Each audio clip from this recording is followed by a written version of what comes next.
Alléluia. Merci Seigneur. Seigneur, nous te bénissons pour cette soirée que nous passons ici dans la prière ce soir.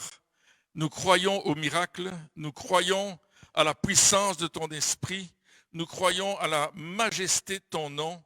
Et c'est pourquoi ce soir, nous sommes là ensemble pour prier, parce que la prière est vraiment puissante.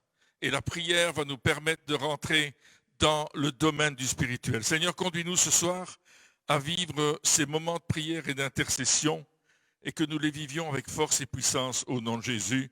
Amen. On va intercéder pour que Dieu fasse des signes, des prodiges et des miracles. On va prier. Et la prière, mes amis, elle est importante. Parce que la prière, elle libère l'action angélique. Est-ce que vous saviez ça? La prière libère l'action angélique.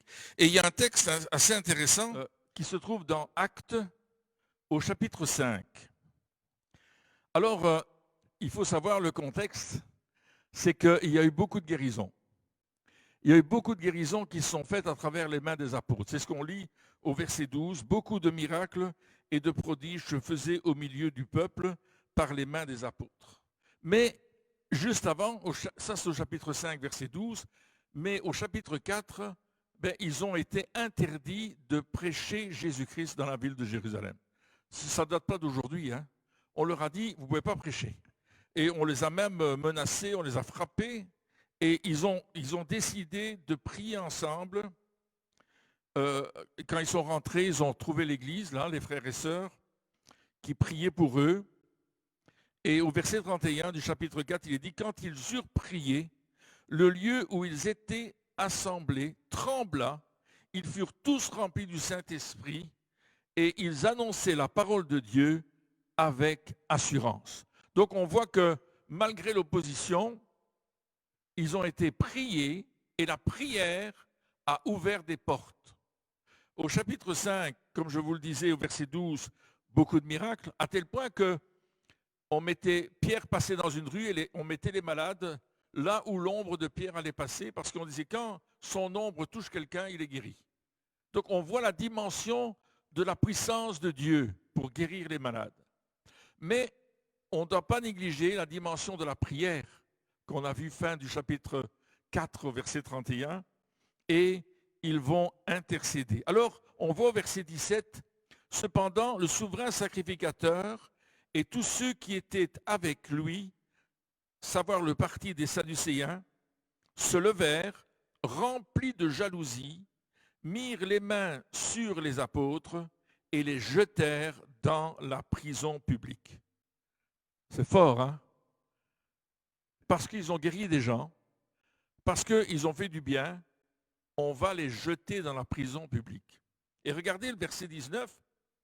Mais un ange du Seigneur, ayant ouvert pendant la nuit les portes de la prison, les fit sortir et leur dit, allez, tenez-vous dans le temple et annoncez au peuple toutes les paroles de cette vie. Et on voit que à cause de la prière, parce qu'on n'a pas mis tout le monde en prison, les chrétiens ont prié, ont intercédé, ils ont cherché la face de Dieu, et à cause de cette prière, il y a un ange qui est venu et qui a ouvert la porte de la prison. Et c'est ce qui s'est passé avec le frère Youn. Hein?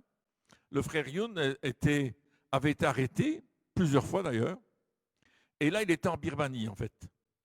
Et les prisons birmanes étaient elles sont toujours d'ailleurs, même si le pays est ouvert, c'est terrible. Et parce qu'il parlait de l'évangile dans la prison et qu'il amenait beaucoup de gens au Seigneur, on lui a cassé les jambes pour qu'il ne puisse plus se déplacer. C'est pas difficile, hein? Ils ont cassé les jambes. C'est vraiment méchant. Et qu'est-ce qu'il a fait, le frère Youn? Il a prié. Et il y avait des gens qui priaient pour lui en Chine et il y a des gens qui priaient pour lui en Birmanie parce qu'on savait où il était emprisonné. Et à un certain moment, le Seigneur lui a dit, lève-toi et sors de la prison. Et il dit au Seigneur, mais Seigneur, je ne peux pas me lever, mes jambes sont cassées. Il dit, Seigneur, lève-toi et sors de la prison. Il s'est levé, ses jambes fonctionnaient normalement. Il a fait un acte de foi, il fallait le faire quand même. Il s'est dirigé vers la sortie, et il y avait des gardes qui étaient là, et les gardes ne l'ont pas vu. Il a traversé la cour, il est allé vers la porte qui donnait à l'extérieur, la porte s'est ouverte, il est sorti et il y avait un taxi qui l'attendait. Je ne sais pas quel genre de taxi, si c'est un pouce-pouce comme on voit en Chine, là où on tire, ou si c'est un taxi à moteur, j'en sais rien. Il est monté dans le taxi, et il a dit, conduisez-moi à tel endroit. Il savait un endroit où les chrétiens priaient. Et le taxi l'a amené là-bas, et il a dit, écoutez, je vais chercher l'argent pour vous payer, parce que je n'ai pas d'argent sur moi.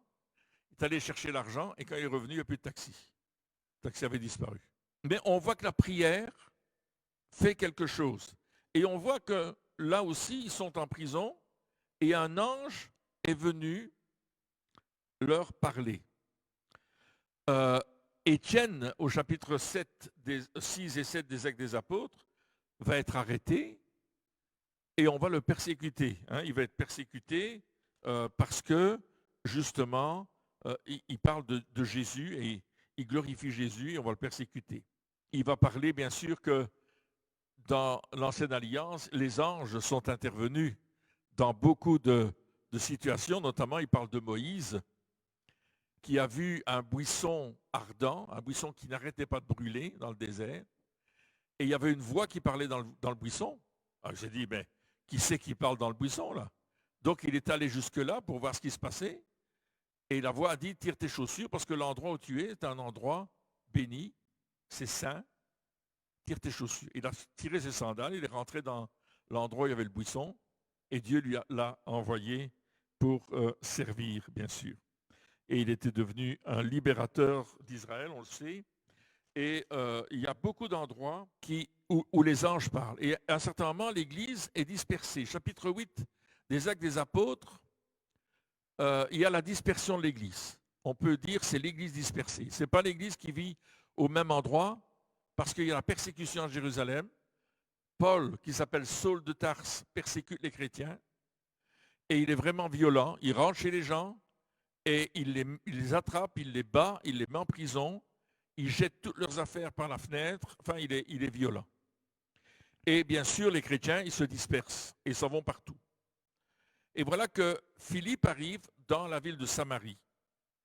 Et dans la ville de Samarie, Philippe commence à témoigner de Jésus. Et il est dit que Philippe, il va guérir les malades. On voit ça au chapitre 8, à partir du verset 6, les foules tout entières étaient attentives à ce que Philippe disait lorsqu'elles apprirent et virent les miracles qu'il faisait.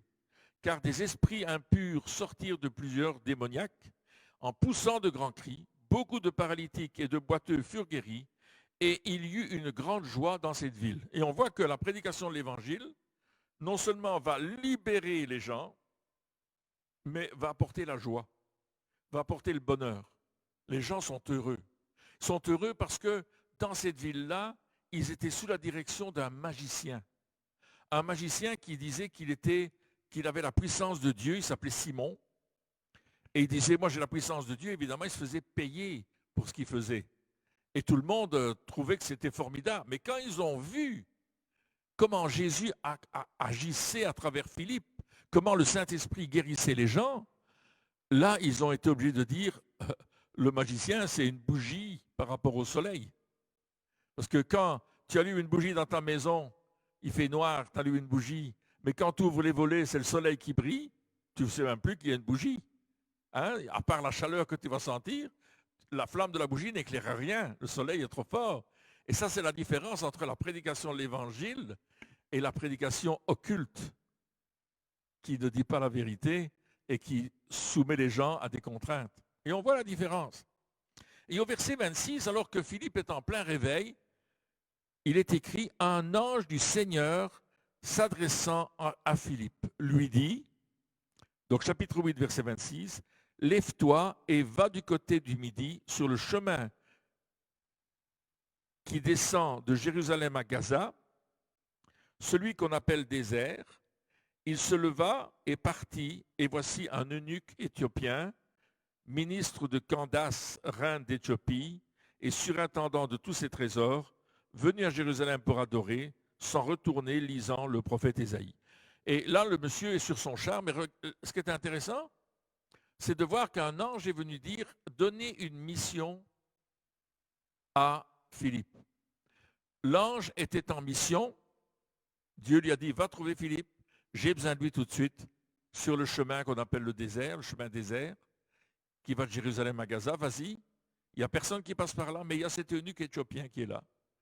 Et cet eunuque éthiopien, c'est un ministre, il est sur son char, il y a avec lui une armée, hein, c'est un ministre, c'est le gardien du trésor, il a une armée avec lui, et Philippe arrive et il va commencer à parler à cet homme-là, l'homme va se convertir, il va se faire baptiser, et puis Philippe va être enlevé par l'esprit et se retrouver dans une autre ville qui se trouve à des kilomètres de là. Attendons-nous au surnaturel avec Dieu. Dieu est surnaturel. Il va envoyer ses anges pour nous parler. Lorsque nous prions, lorsque nous faisons la volonté de Dieu, les anges, ils obéissent à la parole de Dieu. Vous saviez ça? Ils obéissent à la parole. Regardez dans le psaume 103, après on continuera avec les anges. Au psaume 103 et au verset 20,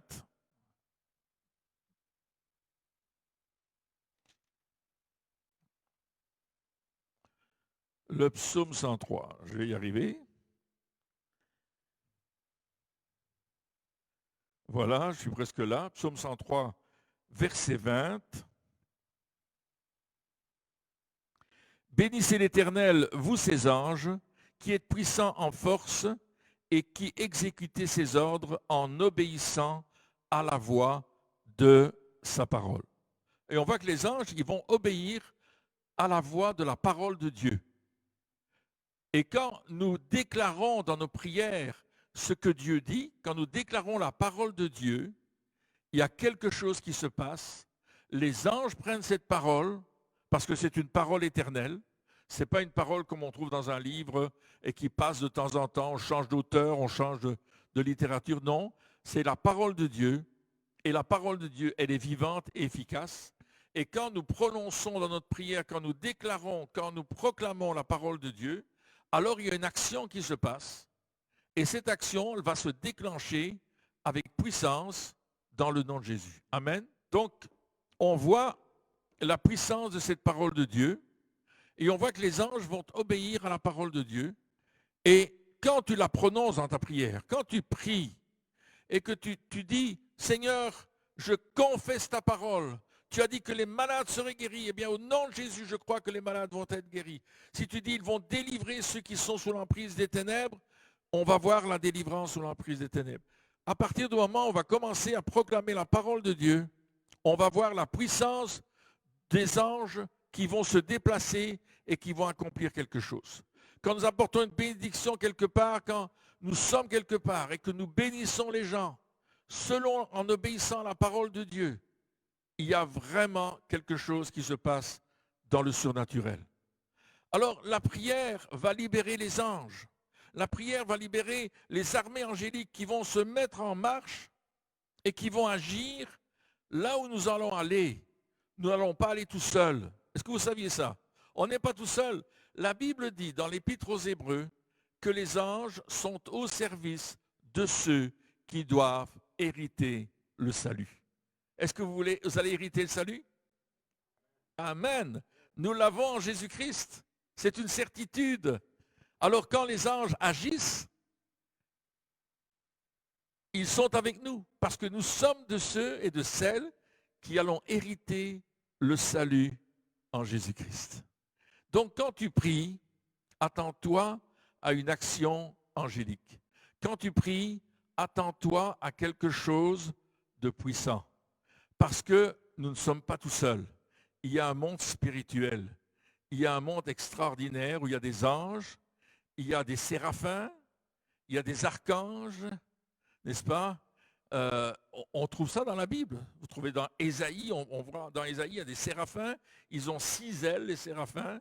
Il y en a 2 pour le visage, 2 pour les pieds, puis je ne sais plus très bien. Et 2 pour voler. C'est ça? Donc ils sont là parce que eux, ils proclament la gloire de Dieu. Amen. Hein, les séraphins proclament la gloire de Dieu. Les chérubins, eux, on les trouve dans Ézéchiel au chapitre 1, chapitre 10, verset 1, et au verset 14, on voit qu'il y a là ces chérubins. Et puis on a d'autres anges de l'armée angélique. Ils vont être avec nous quand on va marcher dans la ville samedi. Quand on va aller prier dans la ville, on ne va pas être tout seul.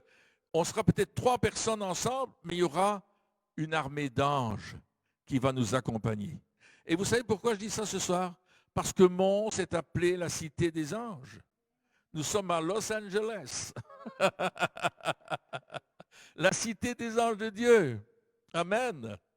Nous sommes là, c'est la cité des anges, parce que, 14-18, hein, les Anglais sont dans une poche, et puis ils sont faits, et les Canadiens sont avec eux aussi, et puis l'armée allemande les attaque, ils sont prisonniers, ils vont être faits. Et puis eux, ils intercèdent, et tout d'un coup, il y a des anges dans le ciel, et sans aucune raison, l'armée allemande a tout laissé là et est partie. Et j'ai parlé avec beaucoup de Montois qui ne connaissaient pas l'histoire, je trouvais ça étonnant. Il y a un peintre d'ailleurs de Mons qui s'appelle Marcel Gillis, qui était un protestant, que j'ai bien connu d'ailleurs à l'époque.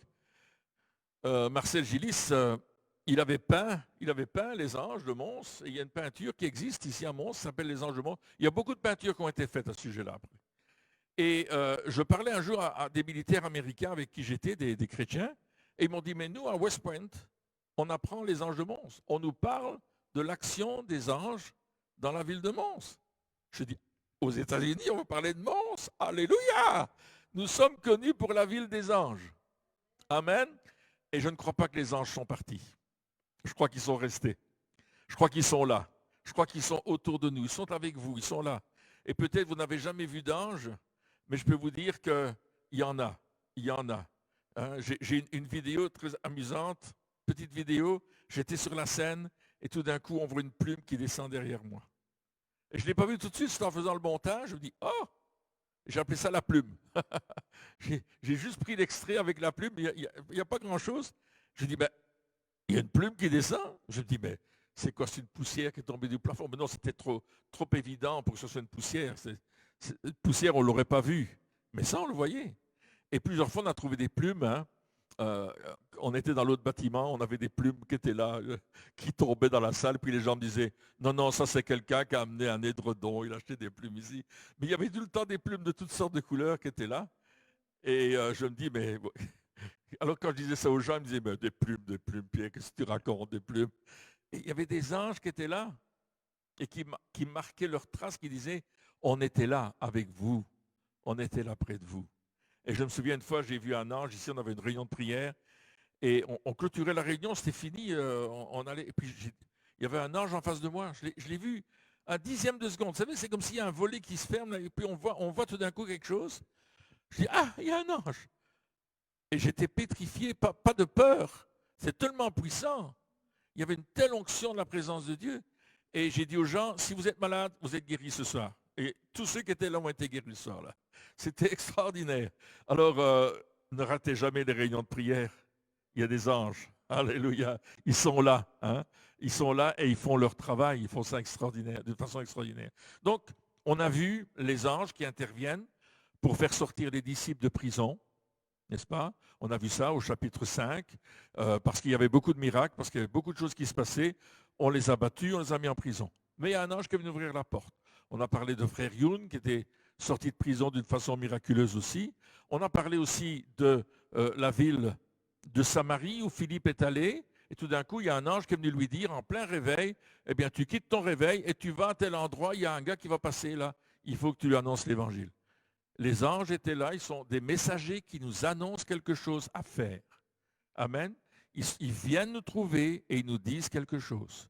Et quand vous allez voir, si vous lisez l'Apocalypse, vous verrez que l'apôtre Jean, qui a reçu la révélation de l'Apocalypse, va voir un ange qui va lui apporter des révélations.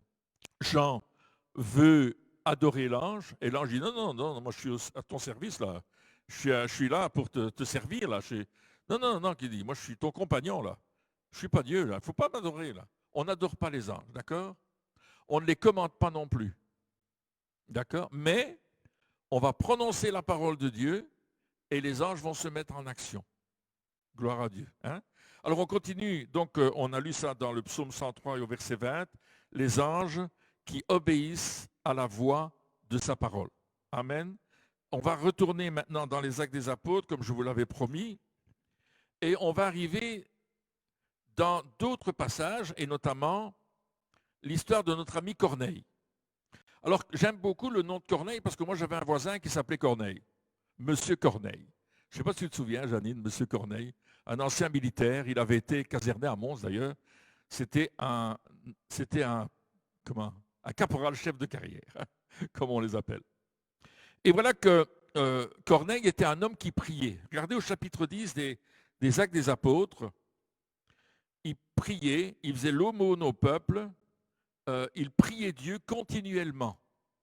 C'était un soldat romain qui était chef de cohorte, hein, il avait une armée à ses ordres. Et vers la 9e heure, nous dit la Bible, il vit clairement dans une vision un ange de Dieu qui entra chez lui et qui lui dit Corneille. Alors ça doit être extraordinaire. Tout d'un coup, il a une vision, il est en train de prier, et puis il y a quelque chose qui s'ouvre devant lui. C'est comme si vous allumiez votre télévision et que le présentateur de télévision vous dit Yvette, j'ai quelque chose pour toi. Tu dirais, allô, qu'est-ce que je deviens fou, quoi. Hein? C'est ce qui se passe. Dans sa vision, il voit cet ange lui parler et qu'il l'appelle par son prénom, Corneille. Et il va dire, qu'est-ce que c'est, Seigneur? Il se pose des questions. Et l'ange lui dit, va-t'en, envoie quelqu'un chercher Pierre. Il se trouve à Joppé, dans la maison d'un corroyeur, et dis-lui de venir ici. Et il faut savoir que Corneille, c'est un païen, ce n'est pas un juif. Il fait beaucoup de bien. Et on voit là comment Dieu va ouvrir la porte aux païens. Et il va servir d'un ange qui va avoir une mission, qui va venir trouver une personne, qui va lui dire, envoie quelqu'un chercher Pierre. Et Pierre, l'apôtre Pierre, est en train de jeûner. Il est en train de jeûner. Il va bientôt manger, je vous le dis. Hein. Et là, il est dans une vision. Il a une vision. La Bible nous dit qu'il est tombé en extase sur le toit de la maison. C'est intéressant de voir le mot extase. Parce que quand on tombe dans l'extase, on est inconscient. On ne sait pas ce qui se passe. C'est quand on tombe dans l'esprit. On appelle ça tomber dans l'esprit, nous, hein, dans le repos de l'esprit. Des gens qui, tout d'un coup, sont visités par le Saint-Esprit, ils sont par terre, et c'est comme s'ils étaient morts. Je me souviens de cet homme en Suisse, il s'était avancé, on avait prié pour lui, il avait été guéri. Son dos, il avait été écrasé par une vache. Une vache, ça pèse 600 kilos, entre 400 et 600 kilos. Et c'était un paysan allemand, suisse-allemand. La vache l'avait écrasé et depuis, il marchait avec des béquilles et il était mal en point. Donc, il était venu, il avait sa canne, je me souviens, il s'était avancé avec sa canne, il marchait difficilement. Et puis, je lui dis, pourquoi tu t'es avancé? Il me dit, pour être guéri. Et on travaillait avec Charles Diffon. Vous vous souvenez de Charles Diffon? Cet Américain du Nigeria, mais qui habite aux États-Unis, qui était là. Et Charles, il me dit, demande-lui si vraiment il veut être guéri. Alors je dis, tu veux vraiment être guéri? Il me dit, oui, oui. Il dit, prends sa canne et jette-la. J'ai pris sa canne, je l'ai jetée. Je dis, maintenant, marche. Et le monsieur a commencé à marcher. Ah, il était tout content. Il dit, Pierre, qui me dit, avec son accent allemand, il me dit, regarde, je peux marcher. Alléluia. Alors il revient le lendemain, il me dit, écoute, je n'avais plus marché depuis longtemps. De cette manière-là, j'ai mal aux muscles. C'est compréhensible. Est-ce que tu veux prier pour mes muscles? Alors j'ai prié pour ses muscles et Dieu l'a touché aussi. Et puis le 3e jour, il est venu me revoir et là il me dit, écoute, j'ai besoin d'une dose du Saint-Esprit. Je prie pour lui, boum, il tombe par terre. Et il y avait 700 à 800 personnes devant, il y avait 4000 personnes dans la salle. 700 à 800 personnes devant, et puis il y a une dame qui dit, il est mort, monsieur, il est mort. Je dis, non, il est sur la table d'opération. Le Saint-Esprit est en train de faire son travail. Et puis quand il s'est relevé, il était waouh, il était content. Et le dernier jour, il m'a pris dans ses bras, il m'a dit, écoute, je te remercie. Je dis, écoute, c'est pas moi, c'est le Seigneur. Il dit, je suis tellement heureux, regarde comment je retourne ici. Je suis venu avec ma canne, je ne pouvais plus marcher, je ne pouvais plus travailler. Je vais reprendre le travail maintenant. Alléluia. Dieu l'avait touché. Voyez-vous, attendons-nous à des miracles qui sont extraordinaires. Et parfois, vous allez être les anges de Dieu pour quelqu'un. Vous pouvez comprendre ça? Parfois, vous dites, t'inquiète pas, je vais prier pour toi. Ou simplement un mot que vous allez dire à quelqu'un, peut-être même sur Internet, sur votre Facebook, vous encouragez quelqu'un, dit, ne t'inquiète pas, je prie pour toi, Dieu va agir. Et les gens vont vous répondre, merci, il s'est passé quelque chose. Même vous donnez un conseil à quelqu'un qui vous téléphone, et qui vous dit, écoute, j'ai tel problème. Il dit, mais écoute, voilà la solution que j'ai. Vous écoutez le Saint-Esprit, et le Saint-Esprit va faire de vous un ange aussi. Vous ne serez pas le même ange avec les ailes dans le dos, là, mais vous serez au service de Dieu. Amen. Et bien sûr, on sait que toute cette cohorte romaine va se convertir en entier, parce que c'était les gens de sa maison, et ça veut dire tous ceux qui étaient sous le toit ou la garnison de Corneille. Ils vont entendre l'Évangile d'une façon extraordinaire et ils vont être touchés par Dieu. Alors, au chapitre 12 des Actes des Apôtres, on continue, il y a encore une persécution. Et la persécution est très forte parce que Hérode, le roi Hérode, qui est un juif, mais qui veut plaire aux Romains, il fait arrêter Jacques, frère de Jean, fils de Zébédée. Jacques et Jean, c'est deux frères. Ce n'est pas l'apôtre Jacques qu'on trouve dans l'épître à Jacques. Hein. Et là, il le fait décapiter. C'était la mode à l'époque. On te raccourcissait de 30 cm, fini. Et là, Pierre est en prison, on l'a arrêté aussi. Et on prévoit son exécution quelques jours plus tard. Là, on ne peut pas l'exécuter parce que c'est les pains sans levain, on est à Pâques. On doit attendre que la fête soit finie. Et l'Église, elle est en train de prier. Amen. Et on lit ceci au chapitre 12, verset 5. Pierre donc était gardé dans la prison et l'Église ne cessait d'adresser pour lui des prières à Dieu. Donc on voit bien que les prières sont faites au nom de Jésus et elles sont faites au Père. Amen. Le Fils, le nom de Jésus, c'est la clé pour avoir la réponse à la prière qu'on fait au Père. N'oubliez jamais ça. On prie dans le nom de Jésus. C'est pas quelque chose de mystique, hein? Mais il faut l'utiliser parce que tout ce que vous demanderez au Père en mon nom, il vous le donnera. Vous trouvez ça dans Jean 14, 14. Tout ce que vous demanderez au Père en mon nom, il va vous le donner. Amen. C'est une certitude. Nous l'avons ce soir. On va prier tout à l'heure et on a la certitude que Dieu va nous le donner, qu'il va nous l'accorder parce qu'il nous aime, parce qu'il t'aime personnellement. Amen. Et c'est la raison pour laquelle il va te donner ce que tu lui as demandé.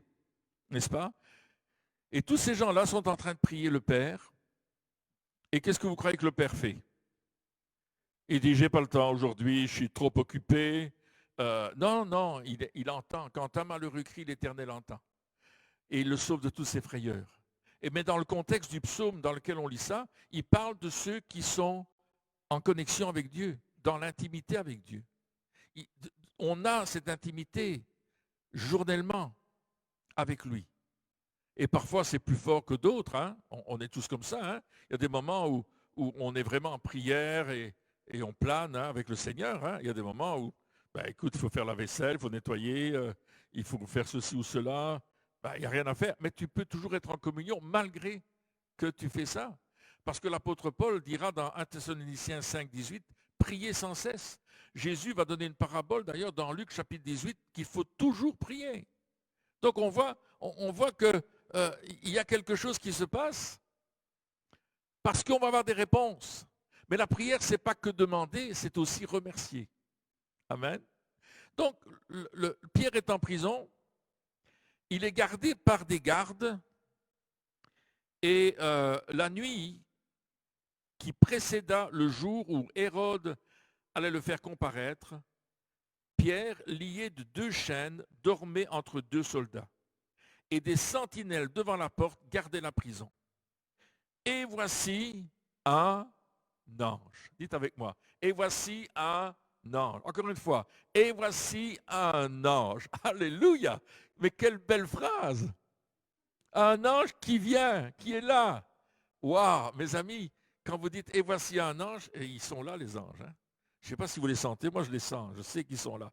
Et voici un ange du Seigneur survint.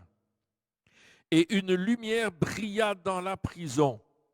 Ce n'est pas seulement un ange qui vient, il y a quelque chose qui se passe avec lui. Il amène la lumière. La prison, c'est les ténèbres. La prison, c'est la noirceur. Hein, il n'y avait pas d'éclairage à l'époque. Hein. Pas de chaîne de télévision, Internet et tout ça. Hein, c'était noir. C'était la nuit, c'était noir. C'est comme ça dans la prison. Et un ange vient avec la lumière. Parce que ce sont des anges, c'est l'ange qui amène la lumière. Ce n'est pas un ange de lumière, parce que ça c'est péjoratif, mais c'est un ange qui amène la lumière. Et l'ange réveilla Pierre en le frappant au côté et en disant « Lève-toi promptement ». Les chaînes tombèrent de ses mains. Et on voit que quand il y a un ange, il y a une puissance surnaturelle qui accompagne l'ange. Parce que l'ange, il n'est pas dans notre dimension naturelle. Il est dans une dimension surnaturelle. L'ange, il est dans cette dimension de Dieu. Et quand il vient, tout d'un coup, il fait quelque chose. Et tu te dis, waouh, les chaînes tombent. Je me souviens, on était en vacances, on allait à une conférence dans le sud de la France avec les enfants. Et tout d'un coup, j'ai un pneu de ma remorque qui explose. Je m'arrête tout de suite. Et puis je dis, waouh, comment on va faire? Et puis il y avait un monsieur qui était de l'autre côté de la route. Il était assis sur le capot d'une voiture. Il dit, faites comme ceci, faites cela, faites cela. On a obéi, on a fait tout ce qu'il nous a dit. On n'avait pas de cric. On a trouvé un cric au garage, je pense, mais j'avais une voiture Citroën et je pouvais la monter. Donc on a vraiment fait tout ce que le monsieur a dit. Moi, je n'avais aucune idée comment faire. On a changé la roue et quand on a voulu remercier le monsieur, il n'était plus là. On s'est dit, est-ce que c'était un ange ou est-ce qu'on a eu une illusion? Est-ce que Dieu l'a placé pour nous exactement là? En tout cas, il était pour nous, il était un ange. Vous comprenez? Et c'est ça qui est important, c'est qu'à un certain moment, vous allez être un ange pour quelqu'un aussi. Donc Pierre, il dort. Il était quand même en paix, notre ami Pierre. Hein. Il dort dans la prison et l'ange doit le réveiller, il le frappe dans les côtes, et ça fait mal, je vous le dis. Hein, et il lui dit, lève-toi promptement. Alors Pierre se lève, comme il se lève, les chaînes tombent. Il aurait pu dire, ben non, je suis enchaîné, je ne vais pas marcher. Non, non, il se lève, les chaînes tombent. Mais les gars ne se réveillent pas. Hein. Pourtant, il y en a quatre autour de lui qui sont enchaînés avec lui. L'ange lui dit, mets ta ceinture et tes sandales. Autrement dit, habille-toi. Il fit ainsi. L'ange lui dit encore, enveloppe-toi de ton manteau et suis-moi. Pierre sortit et le suivit, ne sachant pas que ce qui se faisait par l'ange fut réel, et s'imaginait avoir une vision. Lorsqu'ils eurent passé la première porte, puis la seconde, ils arrivèrent à la porte de fer qui mène à la ville et qui s'ouvrit d'elle-même devant eux. Et il sortit, il s'avança dans une rue, aussitôt l'ange le quitta. Revenu à lui-même, Pierre dit, je vois maintenant d'une manière certaine que le Seigneur a envoyé son ange et qu'il m'a délivré de la main d'Hérode et de tout ce que le peuple juif attendait. Après avoir réfléchi, il se dirigea vers la maison de Marie, mère de Jean, surnommée Marc, où beaucoup de personnes étaient réunies et priaient. Il frappa à la porte du vestibule et une servante nommée Rhôde s'approcha pour écouter. Elle reconnut la voix de Pierre et dans sa joie, au lieu d'ouvrir, elle courut annoncer que Pierre était devant la porte. C'est quand même fort, hein? Elle est tellement heureuse de voir Pierre qu'elle dit « Hey, Pierre est là, Pierre est là! » Alléluia! Et ils lui dirent « Tu es folle! » Mais elle affirmait la chose était ainsi. Et ils lui dirent « C'est son ange. » Cependant, Pierre continua à frapper. Ils ouvrirent et furent étonnés de le voir. Et Pierre va leur expliquer ce qui est arrivé. Voyez comment Dieu fait des miracles? Quand on se confie en lui, c'est ce qui se passe. Et il y a beaucoup de récits avec des anges. Si vous lisez toute votre Bible, vous allez voir les anges que Dieu va envoyer devant le peuple d'Israël. J'ai mis un ange devant toi pour te montrer le chemin. Tu vas voir aussi dans l'Apocalypse les anges. Tu vas voir aussi dans les lettres de Paul, etc., où, bien sûr, il y a ces anges qui viennent nous servir. On ne fait pas le culte des anges. D'accord? Là, je souligne ça, c'est important, parce qu'il y a malheureusement quelque chose où on va faire le culte des anges. Mais la Bible ne nous parle pas du culte des anges, n'est-ce pas? En tout cas, dans ma Bible, ce n'est pas écrit. Et Paul dira qu'on ne va pas prier les anges, mais ils vont agir sur la parole de Dieu. Vous comprenez la différence? Quand toi, tu prononces la parole de Dieu dans ta prière, dans le nom de Jésus au Père, eh bien, les anges vont se mettre en marche. Le Père va leur donner l'ordre. Allez-y, allez-y.